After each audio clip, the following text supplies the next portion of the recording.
आज हम लोग जो है थ्योरी क्लास में एडजॉइंट ऑफ मैट्रिक्स और इन्वर्स ऑफ मैट्रिक्स पढ़ेंगे। सबसे पहले हम लोग एडजॉइंट ऑफ मैट्रिक्स के बारे में जानेंगे।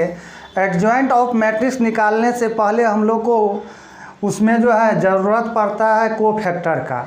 कोफैक्टर सीखना ज़रूरी है। कोफैक्टर जो अगले वीडियो में आप लोग को हम कोफैक्टर निकालने के लिए बता दिए हैं, कैसे कोफैक्टर निकाला जाता है। कोफैक्टर यदि आप लोग सीख गए तो अब आप लोग को एडजॉइंट निकालने में कोई भी प्रॉब्लम, थोड़ा सा भी प्रॉब्लम नहीं होगा।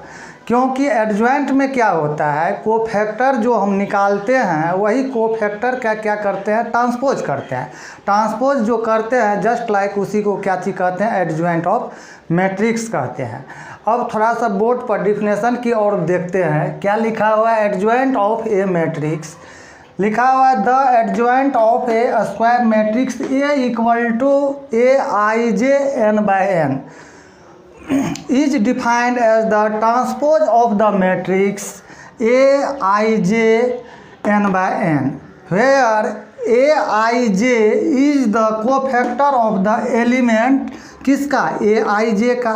इट्स डोनेटेड बाय, किस तरह से डोनेटेड करेंगे, इस तरह से इसको पढ़ेंगे एडजॉइंट ऑफ ए।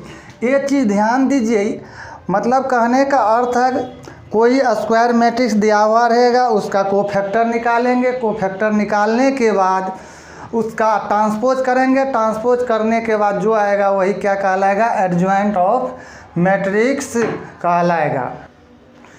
अब इसमें हम लोग कंसीडर करते हैं, इसको देखते हैं एडजॉइंट में।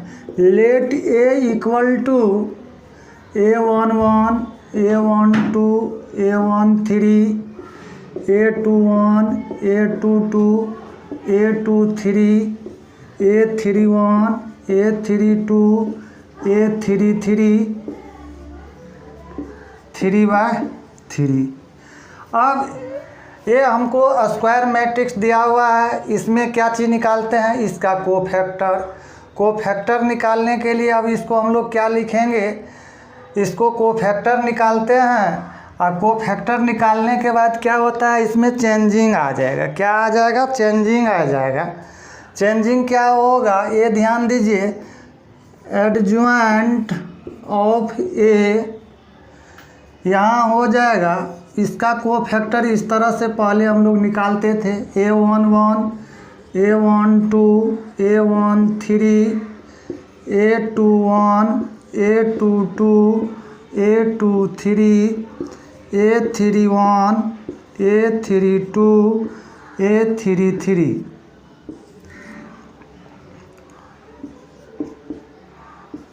यहाँ पर हम क्या देंगे, ट्रांसपोज।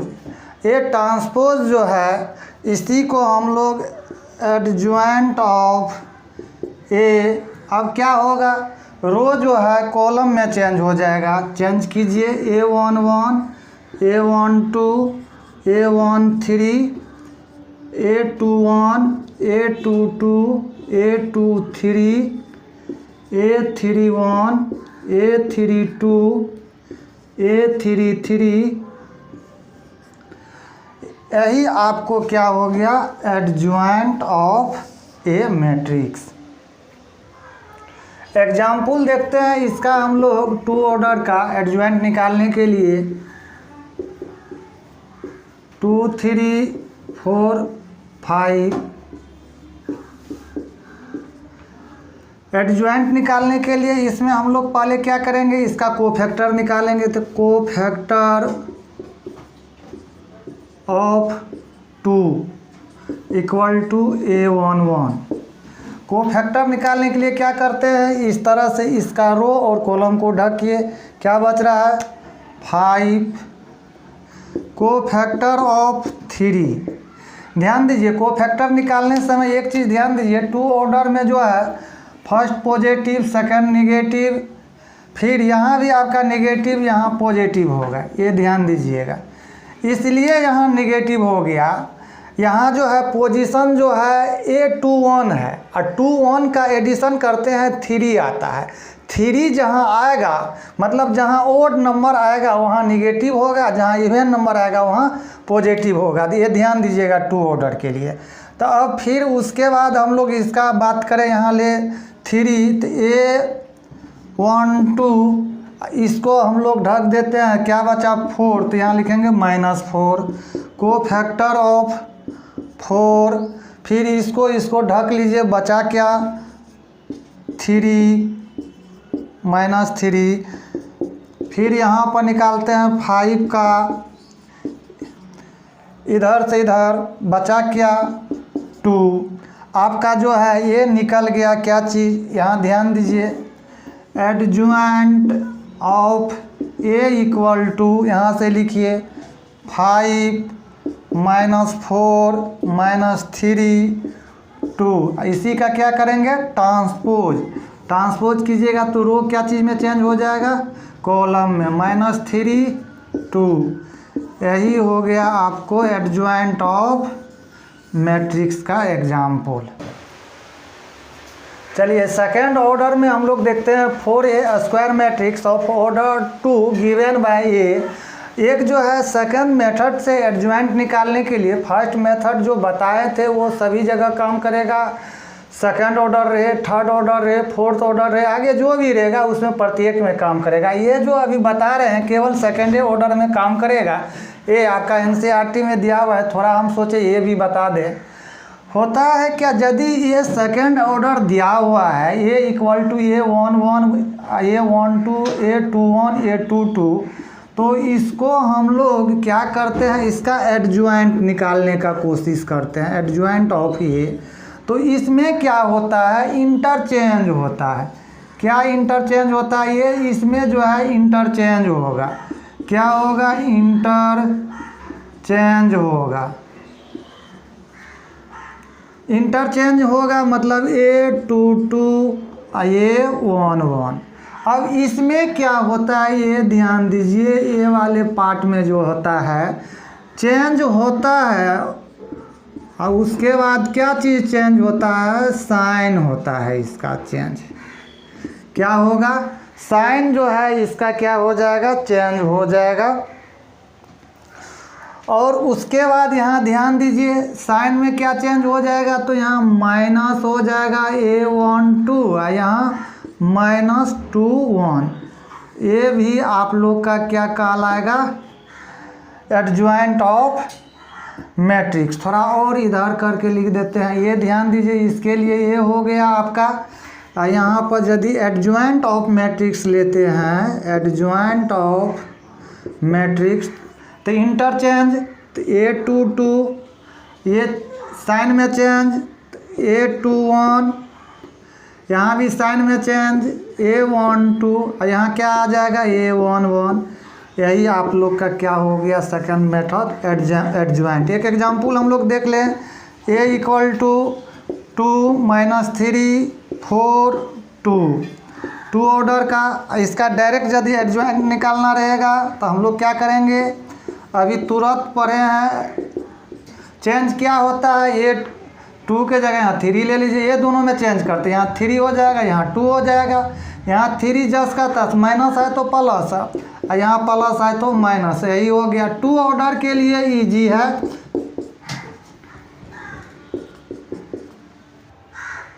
हम लोग बात करें इस थ्योरम पर, ये थ्योरम से रिलेटेड कुछ ऑब्जेक्टिव भी पूछा है, इसमें कुछ नया चीज़ सीखने के लिए मिलेगा। क्या नया चीज़ मिलेगा सो देखते हैं हम लोग अभी क्या क्या होता है। कहता है if A be any given square matrix of order n, then A कोई स्क्वायर मैट्रिक्स है, उसका एडज्वाइंट ऑफ A है, ये क्या है, मल्टीप्लिकेशन में है। एडज्वाइंट ऑफ A मल्टीप्लिकेशन क्या चीज़ के साथ फिर है, A के साथ, यहाँ डिटर्मिनेंट A मल्टीप्लिकेशन I। अब इस पर हम लोग यदि बात करें तो क्या होगा, ये ध्यान देते हैं। इसके लिए हम लोग जो है एक इसमें जो है एग्जाम्पल से पहले इसको हम प्रूव करते हैं, तब उसके बाद बुक में जो दिया हुआ है, क्योंकि एग्जाम्पल पर समझाएंगे तो इजी वे में समझ जाइएगा। देखिए ध्यान दीजिए आप लोग, इसका प्रूव करने के लिए एक एग्जाम्पल हम लेते हैं। लेट A = 1 2 2 3 0 4 1 2 3 ऑर्डर का स्क्वायर मैट्रिक्स लिए, इसका हम क्या निकालते हैं, कोफैक्टर निकालते हैं। क्या निकालते हैं, कोफैक्टर निकालते हैं। कोफैक्टर ऑफ 1, इसी 1 को A11 भी लिखेंगे। कोफैक्टर निकालने के लिए ध्यान दीजिए, इसको हम सेकंड ऑर्डर में चेंज करेंगे। 3012 मल्टीप्लाई कीजिएगा, 6 माइनस 0 इक्वल टू 6। 3 अब 2 का निकालते हैं, A12। यहाँ ध्यान दीजिए, प्लस लिए हैं तो यहाँ पर नेगेटिव लेंगे। इसमें इस तरह से चलता है, plus minus plus minus plus minus plus minus plus, इस तरह से बैठाते जाइएगा सीरियल, सेकंड ऑर्डर में चेंज करते जाइए। 2 तो यहाँ नेगेटिव, यहाँ पर नेगेटिव रख लीजिए। 2 इसका रो ढकिए, 2 0 4 2 माइनस 4 माइनस 0 इक्वल टू -4। इसी तरह से यहाँ भी निकालिए 4 का कोफैक्टर। 4 का अब ढक लीजिए, 2 3 4 1 तो हो जाएगा 2 माइनस 12 तो हो जाएगा -10। अब ध्यान दीजिए, अब निकालते हैं 2 का A21। ध्यान दीजिए यहाँ क्या दे रहा है, साइन नेगेटिव। अब हम लोग यहाँ पर देखते हैं क्या होता है, इसका निकालते हैं, मतलब A2 का, तो इसका रो इसका कॉलम, तो यहाँ क्या आ जाएगा 2 4 1 2 4 माइनस 4 इक्वल टू 0। अब हम लोग देखते हैं कोफैक्टर ऑफ 3A22। और ध्यान दीजिए, इसका रो इसका कॉलम 1 4 4 2 मल्टीप्लाई कीजिए, 2 minus negative 14। Cofactor of 0 A23, 0 का पोजीशन यहाँ देखिए, नेगेटिव रखिए, इसको ढकिए, 1 2 4 1 1 माइनस 8 प्लस 7। अब यहाँ ध्यान दीजिए 4A31, इसका पोजीशन पॉजिटिव, इसको आप इस तरह से ढक लीजिए, 2 4 3 0 0 माइनस 12 कोफैक्टर ऑफ 1A32।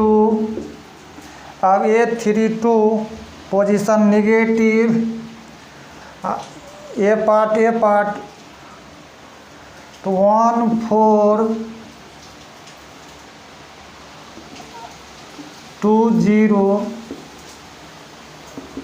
अब इसको सॉल्व कीजिएगा, 0 माइनस प्लस 8, अब लास्ट है 2A33, पॉजिटिव है पोजीशन, इसको ढकिए, 1 2 2 3 माइनस 4 इक्वल टू -1। अब हम लोग जो कोफैक्टर निकाल लिए हैं, वहाँ बोर्ड पर लिख दिए हैं कोफैक्टर निकाल कर। अब देखते हैं इसका एडज्वाइंट ऑफ ये। एडज्वाइंट में क्या है, 6 minus 4 minus 10 0 minus 14 7 minus 12 8 minus 1।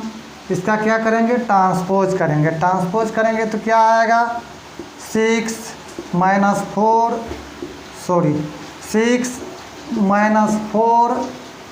Minus 10 0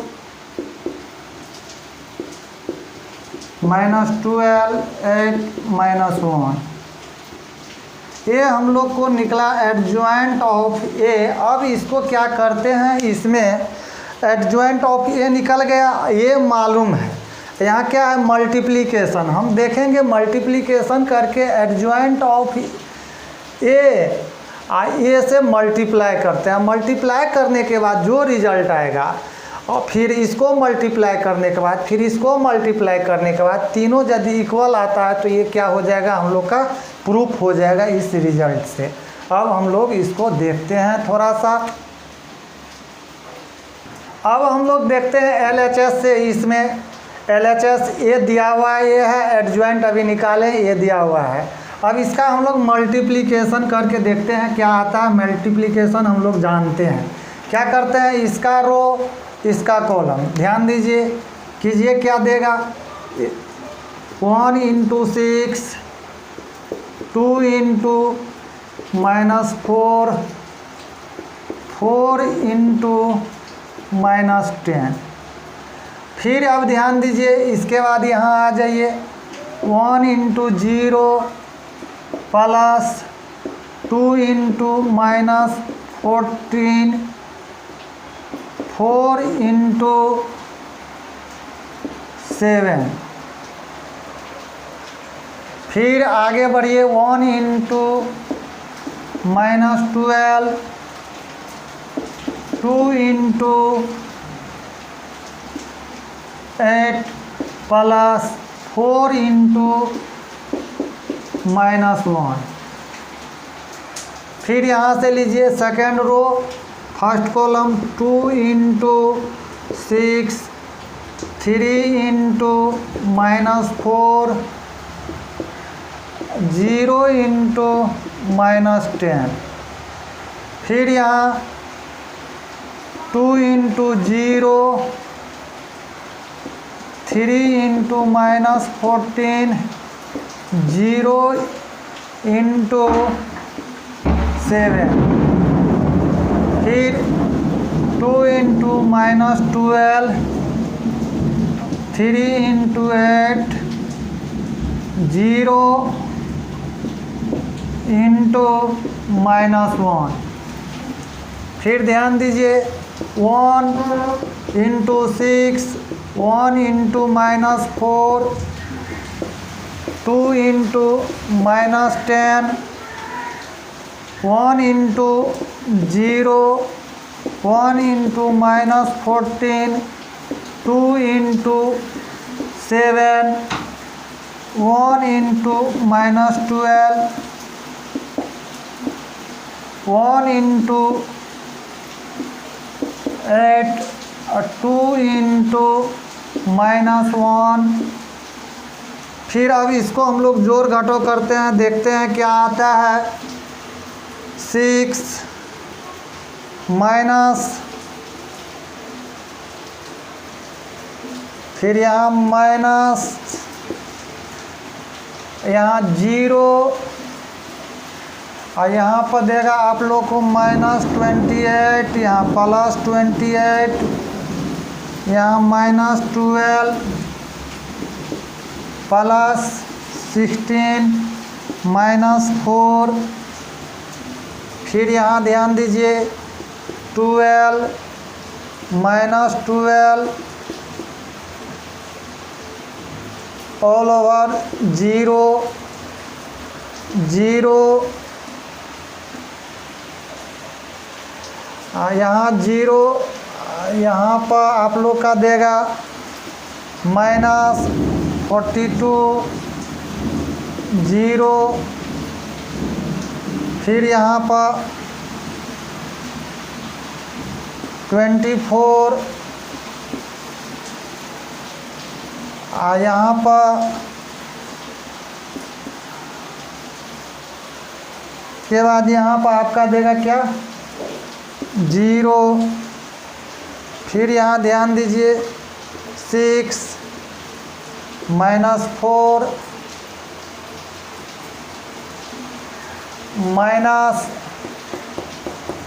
आप लोग का यहाँ माइनस जो है कितना दे रहा है, 20 0 -24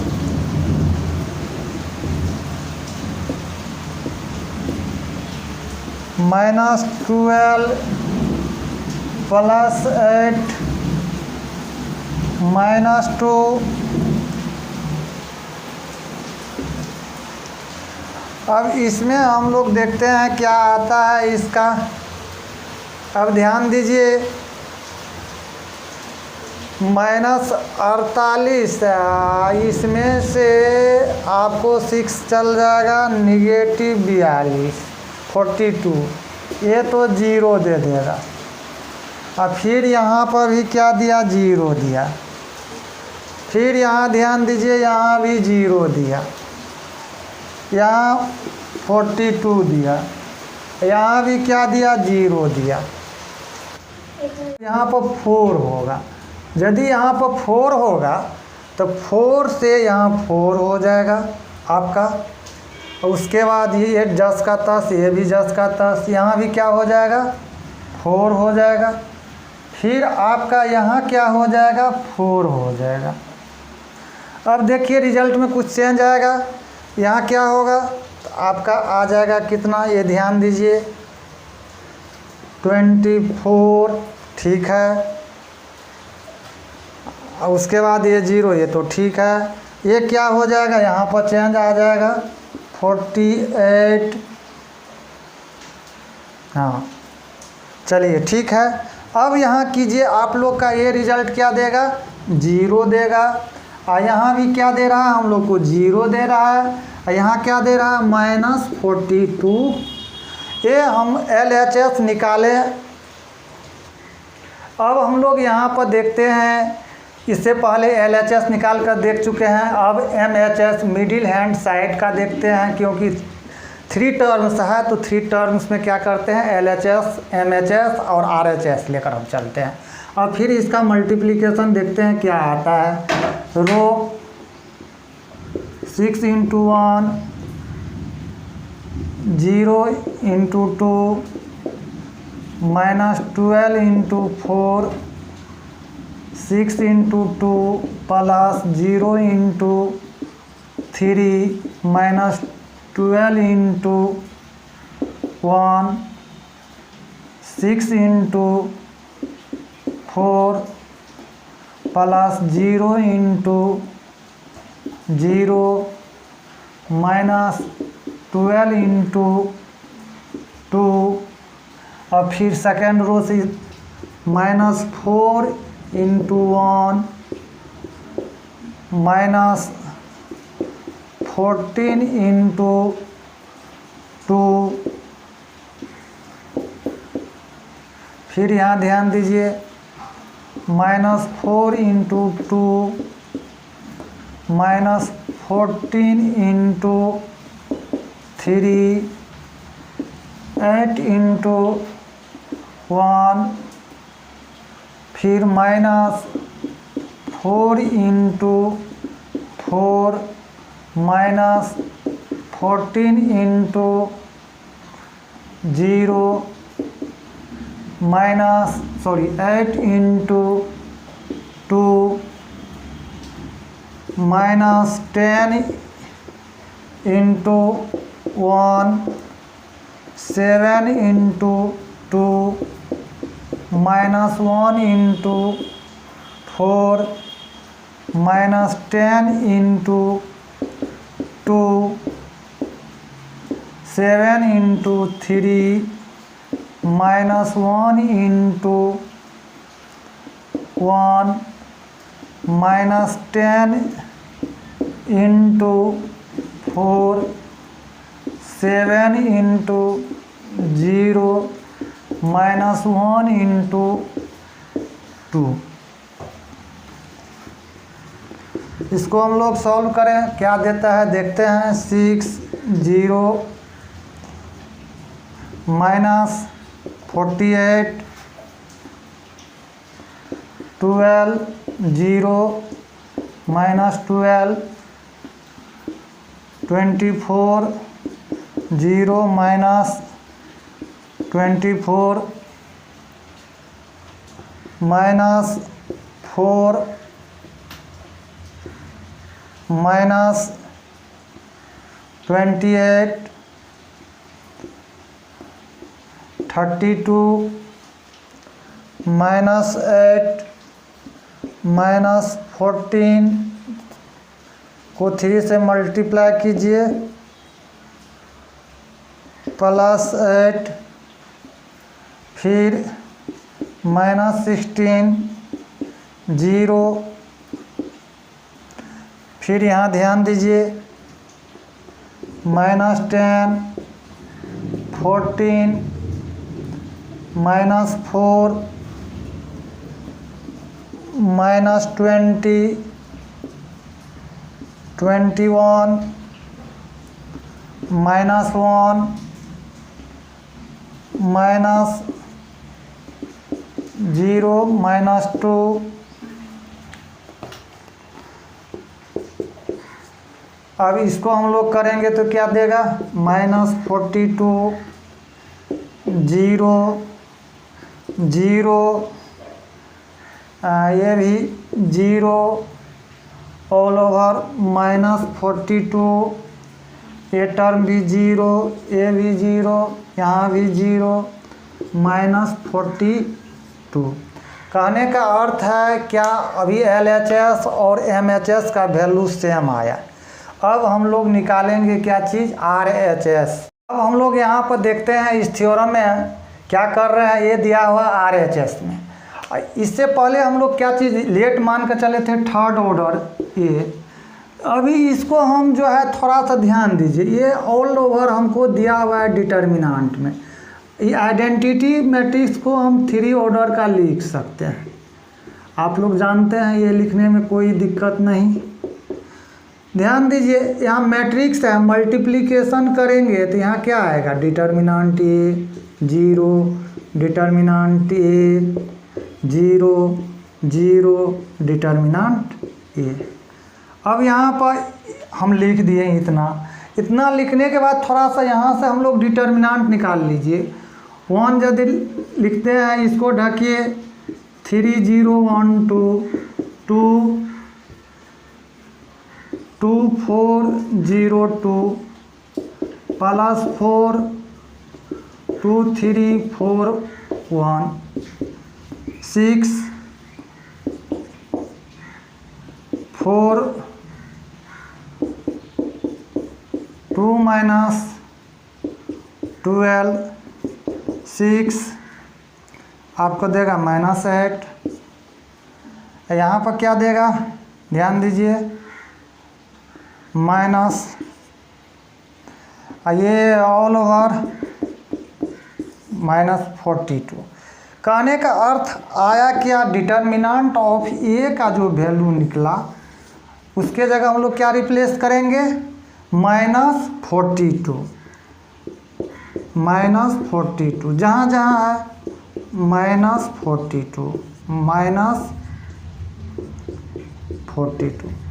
कहने का अर्थ ये हुआ हम लोग का जो है LHS, MHS, RHS तीनों क्या हुआ, इक्वल हुआ। इसमें हम कुछ आप लोग को बताना चाह रहे हैं, वो ध्यान से देखिए। कहने का अर्थ ये है कि आप देखें यहाँ क्या आया, 42, -42, यहाँ भी -42, अदरवाइज क्या आया, 0 आया। डायगोनल एलिमेंट क्या है, सेम है। डायगोनल क्या है, सेम है। कहने के अर्थ है कोई भी मैट्रिक्स यदि रहेगा और उसका कोफैक्टर से यदि मल्टीप्लाई करते हैं तो उसका जो है क्या निकलता है, डिटर्मिनेंट वैल्यू निकलता है। क्या निकलता है, डिटर्मिनेंट वैल्यू। कैसे निकलता है ये भी ध्यान दीजिए। गिवन मैट्रिक्स दिया हुआ है, उसका R1 और एडजॉइंट का C1 दोनों को मल्टीप्लाई करेंगे। एडजॉइंट का कोफैक्टर दोनों को C1 जिसको कॉलम कहते हैं, दोनों को मल्टीप्लाई करेंगे तो वो क्या आएगा, आपको जो है डिटर्मिनेंट वैल्यू आएगा। क्या चीज़ आएगा, डिटर्मिनेंट वैल्यू आएगा। यदि अदरवाइज मल्टीप्लाई करते हैं, अदरवाइज मल्टीप्लाई कीजिएगा तो वैल्यू क्या आएगा, 0 आएगा। तो आप इस तरह से ये समझ लिए। अब सेकंड मेथड फिर इसका हम अभी बताएंगे। अब इसमें फिर हम सेकंड मेथड से देखते हैं, इसका प्रूफ देखते हैं क्या आता है। Late A equal to A11, A12, A13, A21, A22, A23, A31, A32, A33,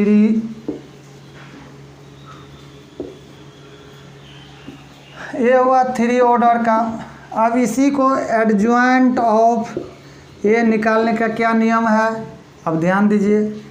A11 जस के तस, A12, A13, A21, A22, A23, A31, A32, A33, ये हम लोग को एडजॉइंट ऑफ मैट्रिक्स निकाल रहे हैं। तो एडजॉइंट ऑफ मैट्रिक्स इसका क्या करना पड़ता है, ट्रांसपोज करना पड़ता है। ट्रांसपोज करेंगे तो क्या आ जाएगा, यहाँ ध्यान दीजिए। A11, A12, A13, A21, A22, A23, A31, A32, A33। अब हम लोग का क्या चीज़ निकल गया, एडजॉइंट निकल गया। एडजॉइंट निकालने के बाद अब हम लोग का LHS में जो दिया हुआ है थ्योरम में, हम नहीं कर रहे हैं, आपका थ्योरम बोल रहा है ए एडजॉइंट ऑफ ए, ये निकालना है हम लोग को। क्या निकालना है, एडजॉइंट ऑफ मल्टीप्लिकेशन करेंगे। अब ध्यान दीजिए, बोर्ड पर कुछ आपको हम यही समझाने के लिए इससे पहले एग्जाम्पल दिए थे, उस पर ध्यान दीजिए। हमको एडजॉइंट ए पार्ट है, ये ए पार्ट है। ध्यान दीजिए, दोनों का यदि हम मल्टीप्लिकेशन करते हैं तो इसका रो इसका कॉलम, गौर से ध्यान दीजिए। कॉरस्पॉन्डिंग एलिमेंट यहाँ A11, यहाँ कैपिटल A11, यहाँ स्मॉल 12, यहाँ कैपिटल A12, यहाँ स्मॉल 13, यहाँ पर कैपिटल A13। यदि मल्टीप्लाई होगा तो इसका रो इसका कॉलम, ये दोनों यदि सेम आएगा आई जे का वैल्यू कॉरस्पॉन्डिंग एलिमेंट का, तो वही डिटर्मिनेंट वैल्यू कहलाता है। उसको हम क्या लिखते हैं, डिटर्मिनेंट वैल्यू। उस मैट्रिक्स का डिटर्मिनेंट वैल्यू होगा। फिर यहीं पर चल जाते हैं इसी R1 में, यहाँ ध्यान दीजिए, कॉरस्पॉन्डिंग एलिमेंट जो है आई जे का वैल्यू दोनों का इक्वल नहीं, यहाँ 1 1 है तो यहाँ 2 1 है, जिसके कारण अदरवाइज ये टोटल इसका डिटर्मिनेंट वैल्यू 0 देगा। इसी तरह से यहाँ भी करेंगे तो इसका वैल्यू क्या देगा, 0 देगा। तो फिर अब आते हैं इसमें भी मल्टीप्लाई करेंगे तो 0 देगा, यहाँ डिटर्मिनेंट वैल्यू देगा, क्योंकि यहाँ दोनों का कॉरस्पॉन्डिंग एलिमेंट सेम है, यहाँ डिटर्मिनेंट वैल्यू सेम देगा जो ऊपर में दिया था। फिर यहाँ आते हैं तो ये 0 देगा। इससे करते हैं तो यहाँ भी सेम नहीं है, डिफरेंट है, 0 देगा, यहाँ भी 0 देगा। इसमें क्या देगा, डिटर्मिनेंट वैल्यू देगा। तो कहने का अर्थ है यहाँ पर देगा क्या, वो चीज़ देखते हैं। यहाँ डायरेक्ट आएगा determinant of A 0 0, determinant A 0 0, determinant A. ये आपका जो है LHS हुआ। इसी तरह से MHS भी निकालिएगा तो वो भी सिमिलरली निकलेगा, यही आएगा। क्या आएगा, सिमिलरली आएगा। और उसके बाद लास्ट की यदि बात करें हम लोग, तो इसमें आपका ये जो दिया हुआ है determinant of I equal to, तो इसमें जो है डिटर्मिनेंट ए, इसको थर्ड ऑर्डर में यदि लिखते हैं आई को 1 0 0 0 1 0 1, तो यहाँ पर इसको भी लिखिएगा तो ये क्या देगा हम लोग को, determinant of A 0 0, determinant of A 0 0, determinant of A. ये भी हम लोग का क्या हो गया, प्रूव हो गया।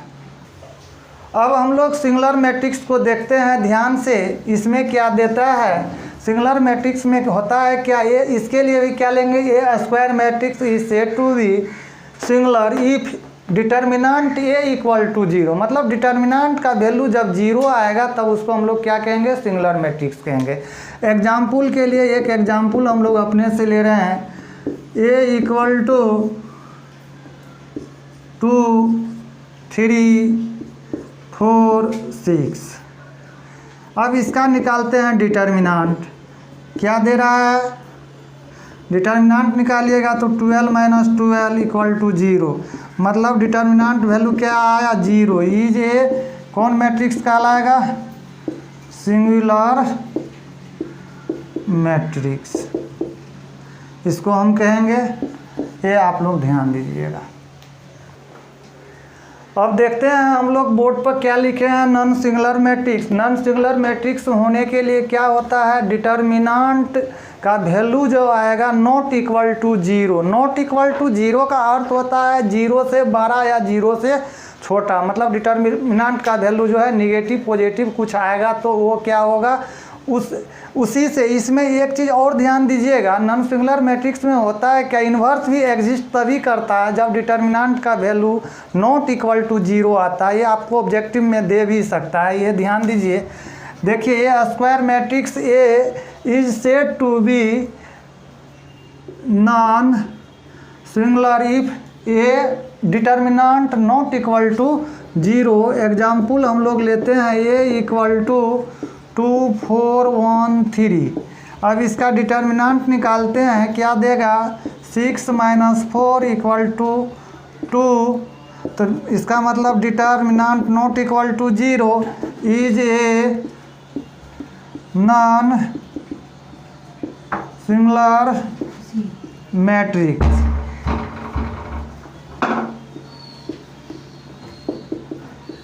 आपका यही रिजल्ट हुआ। अब हम थोड़ा सा इस थ्योरम में बात करें। ये दिया हुआ है मैट्रिक्स में हम लोग मल्टीप्लिकेशन में करते थे तो वो क्या चीज़ होता था, वहाँ पर चेंज होता था। ये क्या चीज़ का साइन है, डिटर्मिनेंट का। ए बी का यदि डिटर्मिनेंट करेंगे तो ये सेपरेट ए का भी डिटर्मिनेंट हो जाएगा और बी का भी डिटर्मिनेंट हो जाएगा। किसका हो जाएगा, इसका यूज एक हम थ्योरम में अभी तुरंत प्रूव किए थे, उस थ्योरम से चलते हैं। नोट करके देखिए, इसको लिखिएगा आप लोग, ध्यान दीजिए। अभी तुरंत प्रूव किए थे, adjoint of A determinant A I, यहाँ पर ये ध्यान दीजिए, determinant not equal to zero. यदि जीरो हो जाएगा तो ये अनडिफाइन हो जाएगा, इसीलिए जो है क्या है, ये नॉट इक्वल टू जीरो। इस पर यदि थोड़ा सा हम बात करें, आगे बढ़ाते हैं, देखते हैं इसको थोड़ा सा, इससे कुछ रिजल्ट आएगा। अब यहाँ पर हम लोग पहले बात करते हैं 3 ऑर्डर का। कितना का ले रहे हैं, 3 ऑर्डर का आइडेंटिटी, 1 0 0 1 0 1।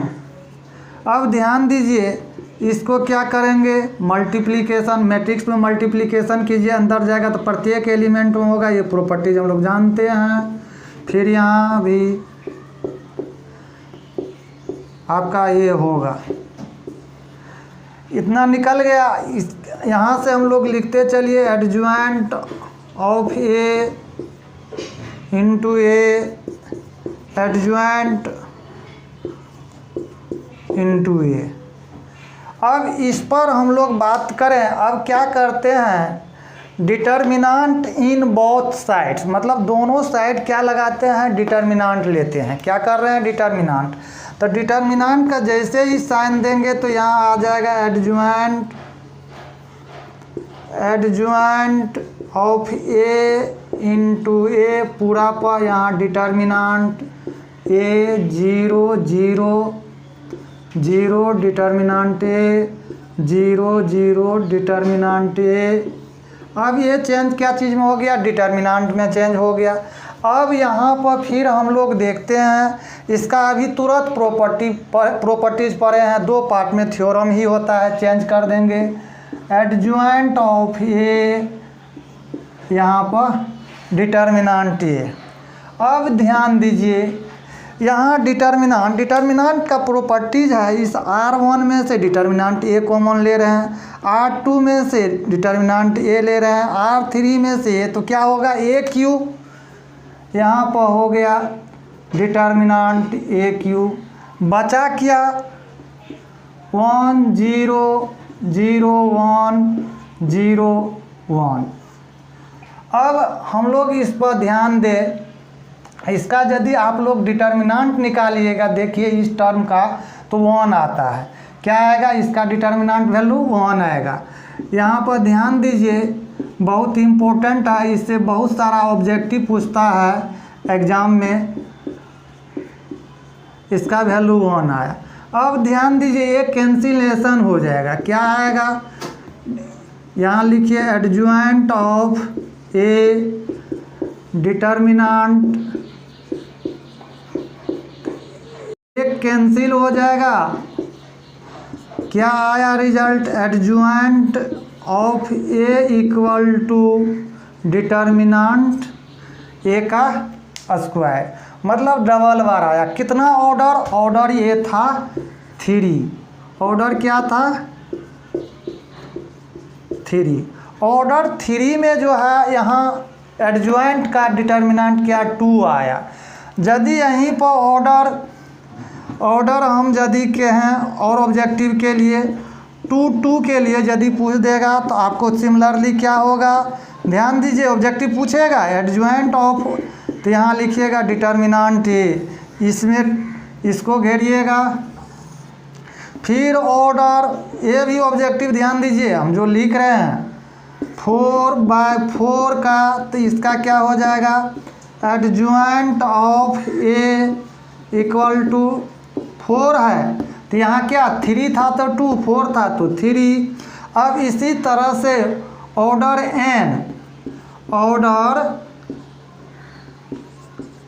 n/n की यदि बात करें तो adjoint of A equal to determinant A, यहाँ ध्यान दीजिए 4 था तो 3 हुआ, एक घट गया, n है तो क्या होगा?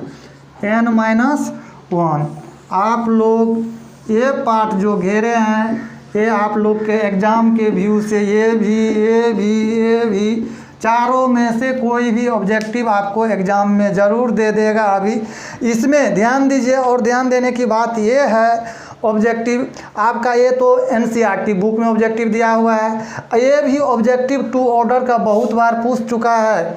Bihar board, ICC board, CBSE board, उसके बाद ये वाले भी पूछ चुका है, ये भी पूछ सकता है। इतना में इससे बाहर ऑब्जेक्टिव आपका नहीं पूछेगा। अब इसमें हम लोग एक थ्योरम देखते हैं, इन्वर्टेबल मैट्रिक्स, या इन्वर्टेबल को ही इन्वर्स मैट्रिक्स होता है। इससे पहले भी हम लोग जो है एलिमेंट्री ऑफ ट्रांसफॉर्मेशन में का यूज करके इन्वर्स निकालते थे। यहाँ पर दूसरा मेथड से निकालेंगे। यहाँ पर क्या होता है, AB equal to BA equal to I, मतलब AB का मल्टीप्लिकेशन आइडेंटिटी आएगा, BA का मल्टीप्लिकेशन आइडेंटिटी आएगा, तब भी इन्वर्टेबल मैट्रिक्स कहलाता है। ध्यान दीजिए, नंबर 1 क्या आता है प्रूफ में? हम लोग एक बात यहाँ पर थोड़ा सा बात करें। We have AB equal to BA equal to identity. एक कंडीशन होगा तब भी ये क्या होगा? इन्वर्टेबल मैट्रिक्स या एक दूसरे का इन्वर्स कहलाएगा। तो सपोज डेट हम यदि इसमें डिटर्मिनेंट लगाते हैं, क्या लगाते हैं? डिटर्मिनेंट लगाते हैं, तो AB या BA यहाँ I, इसमें से कोई एक पार्ट ही लेकर हम ये दोनों चले। तो अब इसका प्रॉपर्टी जानते हैं, AB डिटर्मिनेंट इक्वल टू, यहाँ भी डिटर्मिनेंट लगा देते हैं, किसका? I का। अब ध्यान दीजिए, इसका प्रॉपर्टीज A है, इसका प्रॉपर्टीज B है, इसका क्या वैल्यू आएगा? 1 आएगा। कहने का अर्थ ये हो गया, यदि इसमें हम लोग इन्वर्स निकालेंगे तो A इन्वर्स निकालते हैं तो determinant A not equal to 0 आएगा। क्या चीज़ आना चाहिए? Determinant A not equal to 0। यहाँ ध्यान दीजिए, यहाँ B का इन्वर्स A हो जाएगा, A का इन्वर्स क्या हो जाएगा? B हो जाएगा, दोनों का होगा। अब जो है इसमें हम यदि कहें तो इसमें यदि A इन्वर्स निकालते हैं तो A इन्वर्स निकालने के लिए क्या होगा? तो A नॉट इक्वल टू 0 होगा। A नॉट इक्वल टू क्या होगा? 0 होगा। यहाँ पर हम लोग लिखेंगे A determinant not equal to 0 is a non singular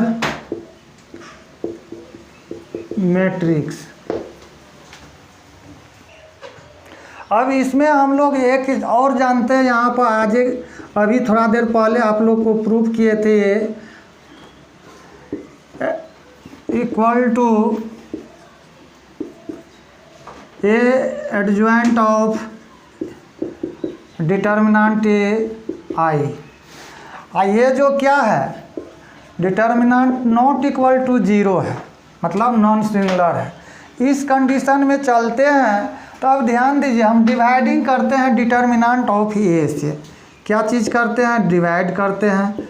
adjoint of A determinant A, divide करते जाइए। Adjoint of A determinant A, determinant A by determinant A क्या हो जाएगा, कैंसिल हो जाएगा। All over A adjoint of A by determinant A.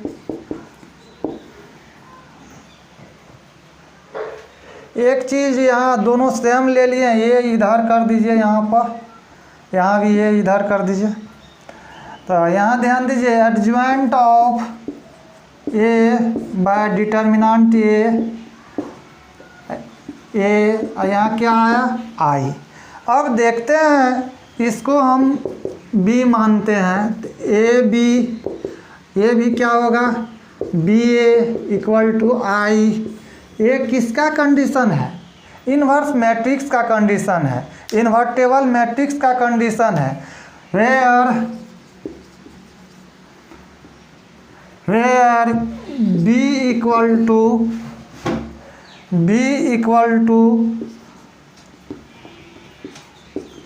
Adjoint of A by determinant A.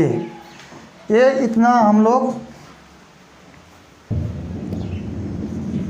A is invertible, A invertible होगा तो ए invertible को A inverse इस तरह से निकलते हैं, लिखते हैं। तो ये किसका, ए इन्वर्स किसका होगा, बी का होगा। तो बी क्या दिया हुआ है, ए एडजॉइंट ऑफ ए बटा डिटर्मिनेंट ए।